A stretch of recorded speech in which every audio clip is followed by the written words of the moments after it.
Mesdames, Messieurs, bienvenue, nouvelle édition de Tour du Monde Afrique. On commence par le dossier libyen. En fait, le ministre égyptien des Affaires étrangères, Sameh Choukri, qui se trouvait à Banjul, la capitale gambienne, pour participer au 15e sommet de l'Organisation de la coopération islamique, a rencontré samedi dernier Moussa Al-Kouni, chef adjoint du Conseil présidentiel libyen.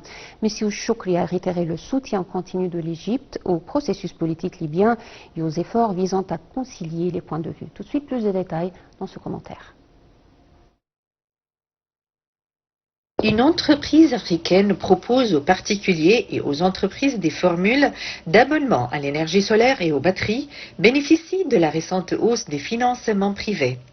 Selon le chef de cette entreprise, samedi, le ministre égyptien des Affaires étrangères, Sameh Choukri, a rencontré Moussa Al-Kouni, chef adjoint du Conseil présidentiel libyen, en marge du sommet de l'Organisation de la coopération islamique en Gambie.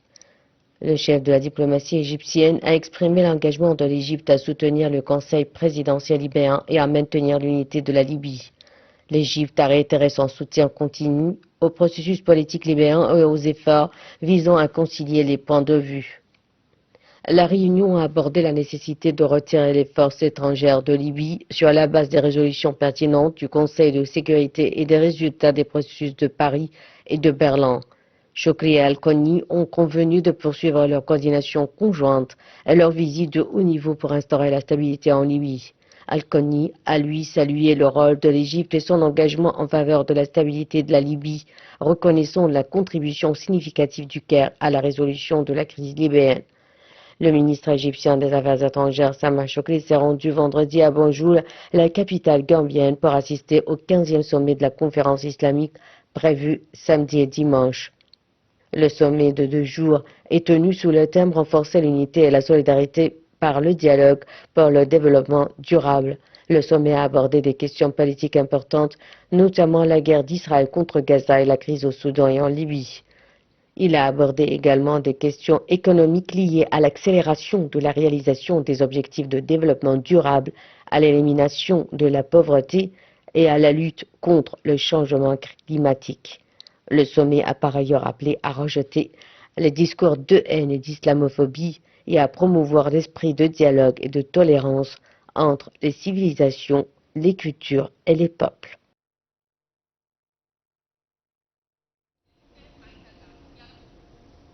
Et pour plus de précisions sur ce dossier, nous avons le plaisir d'avoir avec nous en ligne son Excellence, Monsieur l'ambassadeur Medhat El-Melighi, ex-adjoint du ministre des Affaires étrangères. Alors bonjour, Votre Excellence. Bonjour à vous et bonne fête à vous et tous vos téléspectateurs. Merci beaucoup. Alors en fait, on parle aujourd'hui du dossier libyen et des efforts égyptiens visant à concilier les points de vue et les efforts déployés pour favoriser la tenue des élections présidentielles législatives sous l'égide d'un gouvernement unifié. Alors comment vous voyez le rôle égyptien, Monsieur l'ambassadeur? Le rôle égyptien était crucial dès le début. On a toujours appelé à la sortie totale de tous les forces étrangères, tous les mercenaires, tous les pays qui ont des influences sur la Libye, parce que toute présence étrangère en la Libye met en danger pas seulement la Libye et sa stabilité, mais plutôt la région en sa totalité. C'est pour ça que l'ONU a toujours appelé à la coopération de tous les pays concernés par la question libyenne, en particulier les pays voisins préoccupés par la stabilité de la Libye, pour contribuer à remédier à la situation dans ce pays, considérant que la stabilité dans ce pays représente une extension de la stabilité pour tous les pays voisins.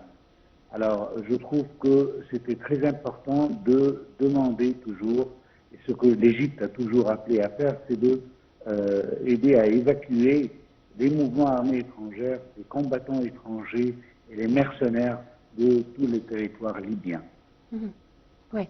Alors, au cours de cette réunion, Monsieur l'ambassadeur, les responsables ont évoqué la nécessité de la poursuite, de la dissolution des milices et du retrait, bien sûr, de toutes les forces étrangères. Alors, comment l'existence de ces milices et de ces forces étrangères, en fait, menace l'État libyen? Bon, comme vous le savez, et tout le monde le sait déjà, que c'est très important d'unifier toutes les institutions militaires et sécuritaires libyennes, afin de pouvoir établir la paix et la stabilité dans le pays. Alors, et c'est de là que vient l'importance de trouver une solution pour laisser la question libyenne aux Libyens eux-mêmes à la résoudre. Je pense que c'était toujours la position de l'Égypte depuis le déclenchement de cette guerre civile, si je veux dire le mot, en Libye, parce que tant qu'il y a des forces étrangères qui sont en train de jouer en faveur des pays qu'ils représentent, cela va retarder le rétablissement de la paix et de la sécurité dans ce pays voisin. Ce qui met en danger aussi notre sécurité à nous sur nos frontières ouest. Comme vous le savez, l'Égypte est très intéressée par les trois voisins qui nous entourent, que ce soit à l'est ou à l'ouest ou au sud. Et malheureusement, il y a une situation insécuritaire, il y a une situation qui menace notre paix, notre sécurité nationale en Égypte. Et c'est pour ça que l'Égypte, en tant qu'un pays voisin, est très proche de la Libye depuis des décennies et des centaines, et peut-être des milliers d'années aussi avec la Libye, est intéressée par la restauration de la stabilité dans ce pays. Ouais. Alors, Votre Excellence, on aimerait aussi souligner le rôle important de l'Égypte, en fait, dans la coordination, dans le fait de trouver des efforts déployés par l'Égypte pour trouver des solutions dans les conflits de tous les voisins. En fait, on parle de la Libye tout de suite, il y a le Soudan, il y a bien sûr la situation à Gaza. Alors, comment vous voyez le rôle et les efforts déployés par l'Égypte dans ces crises? Bon, il y a deux problèmes en question ici. Le premier, c'est la sécurité de ces pays voisins qui ont toujours eu des relations privilégiées avec l'Égypte. Je parle d'une manière très spécifique du Soudan, de la Libye et certainement de nos frères et sœurs en Palestine, à Gaza notamment, ce qui se passe avec le génocide qui est en train de prendre place actuellement là-bas et que Israël vient de menacer pour, encore une fois, que bientôt il y aura une invasion, une opération terrestre à Rafah. Je trouve qu'il y a aussi un support américain pour cela parce que les dernières déclarations de l'administration américaine, c'est qu'elle n'est pas en faveur d'une opération majeure à Rafah. Ce qui veut dire qu'une opération limitée est acceptée.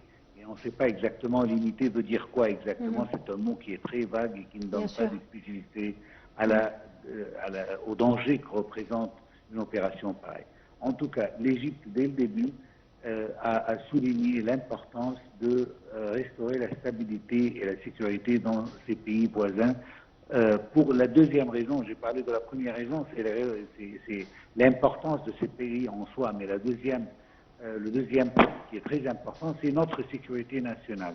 N'oublions pas que avec un pays comme l'Égypte, qui a trois côtés et une Méditerranée, alors c'est seulement la Méditerranée qui est jusqu'à maintenant sain et sauf, mais en ce qui concerne nos frontières est, ouest et sud, la situation peut toujours mettre en danger notre sécurité nationale. C'est pour ces deux raisons-là que l'Égypte tient à arriver à une solution pacifique à tous ces conflits régionaux, à ces guerres civiles, de sorte qu'on puisse rétablir la sécurité dans toute la région, pas seulement pour ces pays.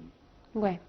Alors en fait, justement, puisqu'on parle de la situation à Gaza, hier, les pays membres de l'OCI ont appelé à l'intensification des efforts en vue de trouver une solution à la crise à Gaza. Alors comment vous voyez ces déclarations et qu'est-ce que les pays membres peuvent faire pour soutenir davantage les efforts pour parvenir à une solution définitive à Gaza, bien sûr? Malheureusement, je trouve que malgré toutes les bonnes intentions de ces pays-là pour arriver à une solution pacifique et régler et arrêter le génocide qui est en train de prendre place actuellement à Gaza, mais les pays qui peuvent vraiment exercer une pression sur Israël pour l'obliger à se plier au droit international ne jouent pas le rôle convenu. Je parle ici notamment les États-Unis et les pays de l'Occident.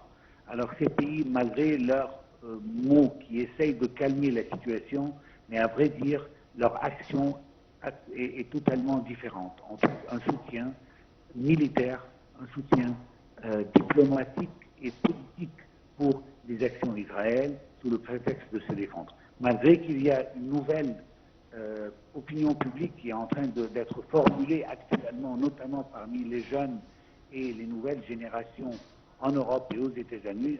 Aux États-Unis, on a vu récemment, et on le voit toujours, les universités américaines et comment est-ce qu'ils sentent qu'ils sont. Et c'est très important ici de parler de cette nouvelle position des jeunes américains. Pourquoi est-ce qu'il n'y a pas d'autres démonstrations d'autres pays qui considèrent des pays ennemis ou des pays hostiles? Pourquoi seulement cet acte avec les Palestiniens? Parce que tout simplement, ils sentent que leur gouvernement est responsable pour le génocide qui est en train de prendre place. Tandis que dans d'autres situations, ce sont des pays hostiles, mais les États-Unis n'ont rien à voir avec leur hostilité. Mais avec le cas d'Israël, ils savent que sans leur dollar, sans leur argent de taxes et ainsi de suite, qu'ils ne peuvent pas assister, le gouvernement ne pourrait pas assister à Israël. Et c'est pour ça qu'ils se sont responsables, c'est pour ça qu'ils sont en train de mettre ces démonstrations en place. Mais je veux dire qu'en général, malheureusement, les pays qui doivent prendre des mesures concrètes contre Israël, que ce soit des sanctions, que ce soit des boycotts contre l'État hébreu, ne sont pas en train de prendre place et du coup, Israël pense que c'est un feu vert pour elle pour continuer. Et d'ailleurs, on vient juste d'entendre le Premier ministre israélien parler hier que l'opération de Rafah va prendre place, que la communauté internationale la veuille ou non. Ce qui montre qu'il n'y a aucun espoir de changer la politique israélienne envers les Palestiniens, que la situation et la sécurité même de leur propre otage ne représentent pas un danger pour eux pour arrêter le génocide qui est en train de prendre place.